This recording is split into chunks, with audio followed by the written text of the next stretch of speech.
Judges chapter 3. Now these are the nations which the Lord left, that he might test Israel by them, that is, all who had not known any of the wars in Canaan. This was only so that the generations of the children of Israel might be taught to know war, at least those who had not formerly known it, namely, 5 lords of the Philistines, all the Canaanites, the Sidonians, and the Havites who dwelt in Mount Lebanon, from Mount Baal Hermon to the entrance of Hamath. And they were left, that he might test Israel by them, to know whether they would obey the commandments of the Lord, which he had commanded their fathers by the hand of Moses. Thus the children of Israel dwelt among the Canaanites, the Hittites, the Amorites, the Perizzites, the Havites, and the Jebusites. And they took their daughters to be their wives, and they gave their daughters to their sons, and they served their gods.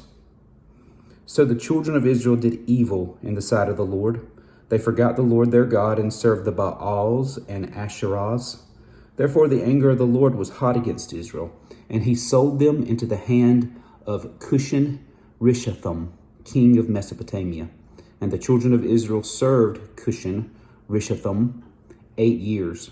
When the children of Israel cried out to the Lord raised up a deliverer for the children of Israel, who delivered them. Othniel, the son of Kenaz, Caleb's younger brother. The Spirit of the Lord came upon him, and he judged Israel. He went out to war, and the Lord delivered Cushan-Rishathaim, king of Mesopotamia, into his hand, and his hand prevailed over Cushan-Rishathaim. So the land had rest for 40 years. Then Othniel, the son of Kenaz, died. And the children of Israel again did evil in the sight of the Lord. So the Lord strengthened Eglon, king of Moab, against Israel, because they had done evil in the sight of the Lord. Then he gathered to himself the people of Ammon and Amalek, went and defeated Israel, and took possession of the city of palms. So the children of Israel served Eglon, king of Moab, 18 years.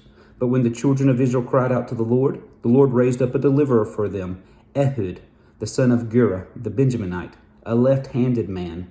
By him the children of Israel sent tribute to Eglon, king of Moab. Now Ehud made himself a dagger. It was double-edged and a cubit in length, and fastened it under his clothes on his right thigh. So he brought tribute to Eglon, king of Moab. Now Eglon was a very fat man. And when he had finished presenting the tribute, he sent away the people who had carried the tribute. But he himself turned back from the stone images that were at Gilgal and said, I have a secret message for you, O king. He said, keep silent, and all who attended him went out from him. So Ehud came to him. Now he was sitting upstairs in his cool private chamber. When Ehud said, I have a message from God for you, so he arose from his seat. Then Ehud reached with his left hand, took the dagger from his right thigh, and thrust it into his belly. Even the hilt went in after the blade, and the fat closed over the blade, for he did not draw the dagger out of his belly, and his entrails came out. Then Ehud went out through the porch, and shut the doors of the upper room behind him, and locked them. When he had gone out, Eglon's servants came to him, and to their surprise the door of the upper room were locked. So they said, he is probably attending to his needs in the cool chamber. So they waited till they were embarrassed, and still he had not opened the door of the upper room. Therefore they took the key and opened it. And there was their master fallen dead on the floor. But Ehud had escaped while they delayed, and passed beyond the stone images, and escaped to Syria. And it happened, when he arrived, that he blew the trumpet in the mountains of Ephraim, and the children of Israel went down with him from the mountains, and he led them. Then he said to them, follow me, for the Lord has delivered your enemies, the Moabites, into your hand. So they went down after him, seized the fords of the Jordan leading to Moab, and did not allow anyone to cross over.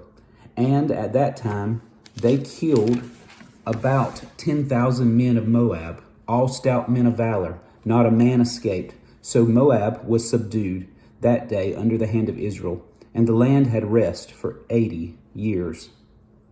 After him was Shamgar, the son of Anath, who killed 600 men of the Philistines with an ox goad. and he also delivered Israel.